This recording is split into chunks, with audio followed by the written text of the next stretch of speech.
श्री शिवाय नमस्तुभ्यम। जय भोलेनाथ। आप सभी का दिन शुभ और मंगलमय हो और आप सभी को मासिक शिवरात्रि और त्रोसी व्रत की हार्दिक शुभकामनाएं। प्रदोष व्रत त्रोसी तिथि को रखा जाता है जो कि भगवान शिव को समर्पित होती है और इस व्रत में मुख्य पूजा शाम के समय प्रदोष काल में की जाती है, जिस समय शिवलिंग पर जल अभिषेक करके भगवान शिव और माता पार्वती का पूजन करके कथा का श्रवण किया जाता है। और इस बार तो प्रदोष व्रत के दिन बहुत ही दुर्लभ संयोग बन रहा है, क्योंकि इस बार आषाढ़ के त्रोसी तिथि के दिन एक तो सोमवार का दिन पड़ रहा है। सोमवार का दिन भोलेनाथ को समर्पित होता है। दूसरा, इस दिन त्रोसी तिथि है, प्रदोष व्रत रखा जाएगा। और तीसरा संयोग इस दिन बन रहा है चतुर्थी तिथि का, यानी कि मासिक शिवरात्रि का भी व्रत इसी दिन रहेगा। तो इस बार आषाढ़ की त्रोसी तिथि के दिन सोमवार, प्रदोष व्रत और त्रोसी महाशिवरात्रि का महासंयोग बन रहा है और यह तीनों ही व्रत भगवान शिव को अत्यंत प्रिय होते हैं। इसलिए इस बार प्रदोष व्रत का दुगना फल आपको प्राप्त होने वाला है। आप चाहे तो दोनों व्रत या तीनों व्रत एक साथ भी रख सकते हैं और ऐसा बहुत कम देखने को मिलता है जब सोमवार व्रत, सोम प्रदोष व्रत और मासिक शिवरात्रि का संयोग पड़े। इस बार आषाढ़ की त्रोसी तिथि प्रारंभ होगी 22 जून रविवार की मध्य रात्रि 1:21 से। देखा जाए तो ये 23 जून की तिथि रहेगी और त्रोसी तिथि की समाप्ति होगी 23 जून सोमवार की रात को 10:09 पर। इसके बाद चतुर्थी तिथि प्रारंभ हो जाएगी। इस दिन प्रदोष काल का समय रहेगा शाम को 6:26 से लेकर 7:56 तक। प्रदोष के दिन भगवान शिव, माता पार्वती और समस्त शिव परिवार का पूजन करके कथा का श्रवण करना चाहिए। और इस दिन अगर संभव हो तो 1 लोटा जल शिवलिंग पर चढ़ाने के बाद घी का दीपक भी जलाना चाहिए। और इस दिन आप सफेद रंग की वस्तुओं का दान भी कर सकते हैं। भोलेनाथ की असीम कृपा आप पर होने लगेगी। तो आइए प्रिय श्रोताओं, आज सोम प्रदोष व्रत की इस पावन अवसर पर हम सभी भगवान शिव की इस दिव्य कथा का श्रवण करेंगे और उनके आशीर्वाद से अपने जीवन को सुखमय और मंगलमय बनाएंगे। प्रदोष की कथा के बाद इसमें ही हम मासिक शिवरात्रि की कथा का भी श्रवण करेंगे। प्रदोष काल में आप इस कथा का श्रवण अवश्य ही करिए। अब सुनिए सोम प्रदोष व्रत की कथा। पौराणिक कथा के अनुसार एक बार एक नगर में एक ब्राह्मणी रहती थी। उसके पति का स्वर्गवास हो गया था। अब उसका सहारा उसका इकलौता पुत्र ही था। इसके साथ वह सुबह से भिक्षा मांगने के लिए निकल पड़ती थी। इसी तरह दिन भर भिक्षा में मिले हुए अन्न से ही वह अपने और अपने पुत्र का पेट पालती थी। एक दिन घर वापस आते समय ब्राह्मणी को एक बालक घायल अवस्था में मिला। ब्राह्मणी को उस पर दया आ गई और उसे वह अपने घर ले आई। वह लड़का विदर्भ देश के राजकुमार था। शत्रु सैनिकों ने उसके राज्य पर आक्रमण कर लिया था और उसके पिता को बंदी बनाकर उसके राज्य पर अधिकार कर लिया था। इसलिए वह बालक मारा मारा फिर रहा था। राजकुमार अब ब्राह्मणी और उसके पुत्र के साथ उसके घर पर रहने लगा और उसके पुत्र की तरह ही पलने और बढ़ने लगा। एक दिन वह ब्राह्मणी अपने पुत्र के साथ राजकुमार को लेकर भिक्षा मांगने के लिए गई हुई थी। वहां पर अंशुमन नाम की एक गंधर्व कन्या ने राजकुमार को देखा और उस पर मोहित हो गई। अगले दिन वह अपने माता पिता को राजकुमार से मिलवाने के लिए लेकर आई और कुछ ही दिनों के बाद अंशुमन के माता पिता को भगवान शंकर ने स्वप्न में आदेश दिया कि राजकुमार और अंशुमन का विवाह कर दिया जाए। उन्होंने वैसा ही किया। वह विधवा ब्राह्मणी भगवान शिव के परम भक्त थी और सारे प्रदोष व्रत रखा करती थी। उस प्रदोष व्रत के ही प्रभाव था कि राजकुमार ने गंधर्वराज की सेना की सहायता से विदर्भ देश के शत्रुओं को भगा दिया और अपने पिता का खोया हुआ राज्य पुनः प्राप्त कर लिया। वह सुखपूर्वक जीवन बिताने लगा। राजकुमार ने ब्राह्मणी के पुत्र को अपने मंत्री बना लिया। ब्राह्मणी के प्रदोष व्रत के कारण भगवान शंकर की कृपा से जैसे राजकुमार और ब्राह्मणी पुत्र के दिन सुधर गए, वैसे ही भगवान शंकर अपने हर भक्तों पर कृपा बनाए रखते हैं और सबके दिन संवारते हैं। इस प्रकार सोम प्रदोष व्रत रखने से अगले पिछले जन्मों के सभी पापों का नाश हो जाता है और सारी मनोकामनाएं भी पूर्ण हो जाती हैं। आइए अब हम सुनते हैं मासिक शिवरात्रि की कथा। पौराणिक कथा के अनुसार एक बार चित्रभानु नाम का एक शिकारी था। पशुओं की हत्या करके वह अपने परिवार को पालता था। एक बार वह साहूकार का ऋणी बन गया, लेकिन ऋण समय पर न चुका सकने पर क्रोधित साहूकार ने उसे शिव मठ में बंदी बना लिया। जिस दिन बंदी बनाया गया, संयोग से उस दिन शिवरात्रि थी।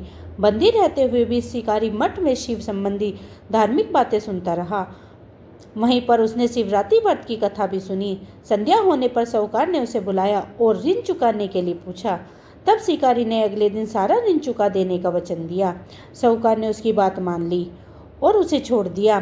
शिकारी जंगल में शिकार के लिए निकला, लेकिन दिन भर बंदी गृह में रहने के कारण वह भूख और प्यास से अति व्याकुल था। सूर्य अस्त होने पर वह एक जलाशय के पास गया और वहीं घाट के किनारे एक पेड़ पर थोड़ा सा जल पीने के लिए लेकर चढ़ गया, क्योंकि उसे पूरा विश्वास और उम्मीद थी कि कोई ना कोई जानवर उस अपनी प्यास बुझाने के लिए यहाँ जरूर आएगा। जिस पेड़ पर वह चढ़ा वह बेलपत्र का पेड़ था और उसी पेड़ के नीचे शिवलिंग भी था, जो कि उस समय सूखे बेलपत्र से ढका होने के कारण दिखाई नहीं दे रहा था। शिकारी को यह बात भी पता नहीं चला कि वह भूख और प्यास से थका हुआ था और उसी मचान पर बैठ गया। मचान बनाते समय उससे जो टहनी टूटी वह संयोग से शिवलिंग पर जा गिरी। इस प्रकार दिन भर भूखे प्यासे शिकारी का व्रत हो गया और शिवलिंग पर अन्यास से बेलपत्र भी चढ़ गए। एक पहर रात बीत जाने पर एक गर्भनी हिरनी तालाब में पानी पीने पहुंची। शिकारी ने धनुष पर तीर चढ़ाकर जैसे ही उसकी प्रचंडता खींची कि उसके हाथ से धक्के से कुछ पत्ते और थोड़ा सा जल की कुछ बूंदें भी नीचे शिवलिंग पर गिर गई और अनजाने में ही शिकारी के पहले पहर की पूजा भी हो गई। वह गर्भनी हिरनी कहने लगी, हे शिकारी, मैं गर्भनी हूँ, शीघ्र बच्चे को जन्म देने वाली हूँ। तुम एक साथ दो जीवों की हत्या करोगे, जो बिल्कुल ठीक नहीं है। मैं बच्चे को जन्म देकर जल्द ही तुम्हारे साथ आ जाऊंगी, तब तुम मुझे मार लेना।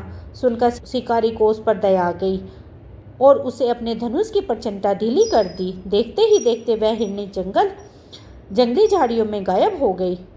कुछ ही देर के बाद एक और हिरनी उधर से आ निकली। शिकारी की प्रसन्नता का ठिकाना नहीं रहा। पास आने पर उसने फिर से धनुष पर अपना बाण चढ़ाया। कुछ बेलपत्र फिर से नीचे शिवलिंग पर जा गिरे और अन्यास भी। इस प्रकार शिकारी से दूसरे पहर की पूजा भी संपन्न हो गई। तब उसने देखा हिरनी विनता पूर्वक निवेदन करने लगी, हे शिकारी महाराज, मैं थोड़ी देर पहले ही ऋतुकाल से निर्वित हुई हूँ और काम तौर से गृहिणी हूँ। अपने प्रेमी की खोज में भटक रही हूँ। मैं अपने पति से मिलकर जल्दी ही तुम्हारे पास आ जाऊंगी। कृपया तुम मेरा विश्वास करो, तब तुम मुझे मार लेना। सुनकर शिकारी को उस पर भी दया आ गई और उससे जल्दी आना कहकर उसे जाने दिया। 2 बार शिकार खोकर वह शिकारी चिंता में पड़ गया। रात का आखिरी पहर बीत रहा था। तभी एक दूसरी हिरनी अपने बच्चों को साथ उधर से निकले जा रही थी। वह अपने बच्चों के साथ घाट पर पानी पीने के लिए आई कि शिकारी ने फिर से अपने धनुष पर तीर चढ़ा दिया। अब वह तीर चढ़ाकर छोड़ने ही वाला था कि फिर से अन्याय से कुछ पत्ते और जल की कुछ बूंदें शिवलिंग पर गिर गई। उधर शिकारी को धनुष की प्रचंडता खींचा हुआ देखकर वह हिरनी बोल उठी कि हे शिकारी महाराज, हमें मत मारो। मैं इन बच्चों को इनके पिता के हवाले करके लौट आऊंगी। कृपया मेरा विश्वास करो और इस समय मुझे मत मारो, नहीं तो मेरे बच्चे अनाथ हो जाएंगे। शिकारी हंसने लगा और कहने लगा, सामने आया शिकार को कैसे छोड़ दूं? मैं ऐसा मूर्ख नहीं हूँ। इससे पहले भी मैं 2 बार अपना शिकार खो चुका हूँ। मेरे बच्चे भी तो भूख प्यास से तड़प रहे होंगे। उसके उत्तर में हिरनी कहने लगी, जैसे तुम्हें अपने बच्चों की ममता सता रही है ना, ठीक वैसे ही मुझे भी इन बच्चों का फिक्र है। इसलिए सिर्फ इन बच्चों के नाम पर ही थोड़ी सी देर के लिए तुमसे जीवन दान मांग रही हूँ। कृपया मेरा विश्वास करो, मैं इनके पिता के पास छोड़कर जल्दी वापस आ जाऊंगी। हिरनी के दीन स्वर सुनकर शिकारी को उस पर दया आ गई और उसे भी जल्दी आना कहकर उसे भी छोड़ दिया। इधर शिकार के अभाव में बेल वृक्ष के बैठा शिकारी बेल पत्र तोड़ तोड़कर क्रोध से नीचे फेंकता जा रहा था। अनजाने में उससे तीसरे पहर की पूजा भी समृद्धि ही संपन्न हो गई। अब सुबह होने को हुई तो एक हष्ट पुष्ट हिरन उस रास्ते पर आया।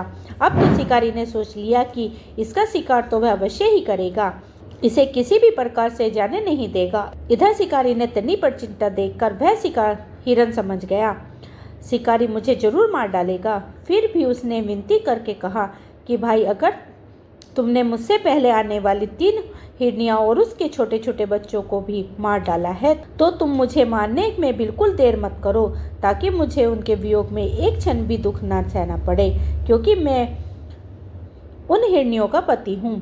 और अगर तुमने उन्हें जीवन दान दिया है तो मुझे भी कुछ क्षण के लिए जीवन दान देने की कृपा करो। मैं वचन देता हूँ कि उन सब से मिलकर मैं जल्दी ही तुम्हारे सामने उपस्थित हो जाऊंगा। हिरन की बात सुनकर शिकारी ने सारी बातें उस हिरण को सुना दी। इधर जैसे ही शिकारी की ने फिर से प्रचंडा खींची, वह अन्यासी कुछ बेलपत्र और जल की कुछ बूंदें शिवलिंग पर गिर गई। अनजाने में ही चौथे पैर की पूजा भी उससे संपन्न हो गई। सारी बात जानकर कहने लगा, हे शिकारी महाराज, कृपया मेरा विश्वास करो। मेरी तीनों पत्नियां जिस तरह से तुम्हें विश्वास दिला कर गई हैं, वे मेरी मृत्यु के बाद अपने धर्म का पालन बिल्कुल भी नहीं कर पाएंगी। इसलिए जैसे तुम उन्हें विश्वास पात्र मानकर छोड़ा है, वैसे ही मुझे भी छोड़ दो। मैं उन सब के साथ तुम्हारे सामने जल्दी उपस्थित हो जाऊंगा। दिन भर उपवास और रात्रि जागरण और शिवलिंग पर बेलपत्र चढ़ने से उस क्रूर शिकारी का हिंसक हृदय निर्मल हो गया था। उसमें भगवत भक्ति का वास हो गया। उसका कठोर हृदय अब कोमल भावों से भर गया था। उसके हाथों से धनुष और बाण छूट गया और उसने उस हिरण को भी जाने दिया। किंतु क्या देखता है कि थोड़ी ही देर बाद वह हिरण अपने पूरे परिवार सहित उस शिकारी के सामने उपस्थित था। उनका शिकार कर सके, किंतु जंगली पशुओं को ऐसी सत्यता, सात्विकता और अपनी सामूहिक भावना देखकर उस शिकारी को खुद पर बड़ी ग्लानि हुई। उसकी आंखों से आंसू की झड़ी लग गई। उस हिरण परिवार को ना मारकर शिकारी ने अपने कठोर हृदय को जीव हिंसा से हटा लिया था, सदा के लिए कोमल और दयालु बना लिया था। उधर देवलोक के समस्त देवतागण भी इस घटना को देख रहे थे। उसके ऐसा करने पर भगवान शंकर ने प्रसन्न होकर तत्काल ही उससे अपने दिव्य स्वरूप के दर्शन कराए और उसे सुख और समृद्धि का आशीर्वाद देकर घू नाम प्रदान किया। यह वही घू था जिसके साथ भगवान श्री राम ने मित्रता की थी। इस प्रकार भक्तजनों महाशिवरात्रि की पूजा की पौराणिक व्रत कथा समाप्त हुई। प्रेम से बोलिए ओम नमः पार्वती पते हर हर महादेव। आइए हम भगवान शिव की आरती करते हैं। ओम जय शिव ओमकारा, स्वामी हरि शिव ओमकारा, ब्रह्मा विष्णु सदा शिव अर्धांगिनी धारा। ओम जय शिव ओमकारा, एकानंद चतुरानंद पंचानंद राजे, भोले पंचानंद राजे, हंसासन गरुणासन वृषवाहन साजे। ओम जय शिव ओमकारा, दो भुज चार चतुर्भुज, 10 भुज से सोहे, भोले 10 भुज से सोहे, तीनों रूप निरखता त्रिभुवन जन मोहे। ओम जय शिव ओमकारा, अक्षमाला बनमाला मुंडमाला धारी, भोले मुंडमाला धारी, तिरुप्रारी कंसारी करमाला धारी। ओम जय शिव ओमकारा, श्वेतांबर पीतांबर बागंबर अंगे, भोले बागंबर अंगे, सनकादिक गरुणादित भूतादित्य संगे। ओम जय शिव ओमकारा, करके मध्य कमंडल चक्र त्रिशूल धरता, भोले चक्र त्रिशूल धरता, जग करता जग भरता, जग संहार करता। ओम जय शिव ओमकारा, ब्रह्मा विष्णु सदा शिव जानते अविवेका, भोले जानते अविवेका, प्राण अवसर में शोभित ये तीनों एका। ओम जय शिव ओमकारा, शिव ओमकारा शिव हरि शिव ओमकारा, ब्रह्मा विष्णु सदा शिव अर्धांगिनी धारा। ओम जय शिव ओमकारा। दोस्तों, ये थी आज की वीडियो। उम्मीद करती हूँ आज की वीडियो आपको पसंद आई होगी। आप मेरी वीडियो को लाइक करें, परिवार और भक्तजनों में शेयर करें। अगर आपने मेरा ये चैनल अभी सब्सक्राइब नहीं किया तो सब्सक्राइब कर लीजिए। हरे कृष्णा, राधे राधे।